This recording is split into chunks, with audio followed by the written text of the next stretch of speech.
नमस्कार बंधुरा आपनारा देखছেন voice of Bankura presented by Glamora unisex salon Bankura সেরা ইউনিসেক্স স্যালন। নেপালে এখন রাস্তায় আগুন জ্বলছে আর সেই আগুন জ্বালিয়েছে জেন জি তরুণ প্রজন্ম। সরকার হঠাৎ ঘোষণা করেছিল ফেসবুক, ইউটিউব, ইনস্টাগ্রাম, এক্স এই 26টি সোশ্যাল মিডিয়া প্ল্যাটফর্ম আর ব্যবহার করা যাবে না যদি না তারা নেপালে অফিস খোলে, প্রতিনিধি রাখে। এক কথায় মানুষের মুখ বন্ধ করার চেষ্টা। কিন্তু এই প্রজন্ম চুপ করে নেই। হাজার হাজার ছাত্রছাত্রী ইউনিফর্ম পরে নেমেছে রাস্তায়, হাতে স্লোগান, মুখে গর্জন। তাদের দাবি stop corruption, not social media. Kathmandu থেকে শুরু করে সারা দেশে বিক্ষোভ দমাতে পুলিশ গুলি চালিয়েছে, টিয়ার গ্যাস ছুড়েছে, কারফিউ জারি করেছে। ইতিমধ্যে বহু মানুষ আহত, অনেকে প্রাণও হারিয়েছেন। কিন্তু ভয় পায়নি জেন জি।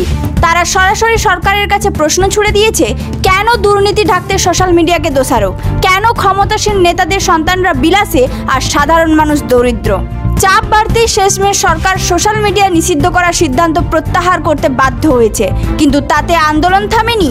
তরুণদের নতুন স্লোগান, ভুল স্বীকার নয়, পুরো সরকার পদত্যাগ করো। এই হচ্ছে নেপালের জেন জি বিপ্লব, যেখানে সোশ্যাল মিডিয়া শুধু এক অজুহাত। আসল লড়াই হচ্ছে দুর্নীতি, অবিচার আর স্বচ্ছতার জন্য। এই ঘটনা থেকে আমরা শিখলাম, যখন তরুণরা একসাথে রাস্তায় নামে তখন আর কোনো শক্তি তাদের দমাতে পারে না।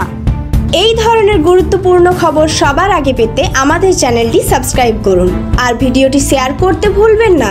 আপনার মতামত কমেন্টে জানান আর লাইক শেয়ার করে ভয়েস অফ বাঁকুড়ার পাশে থাকুন।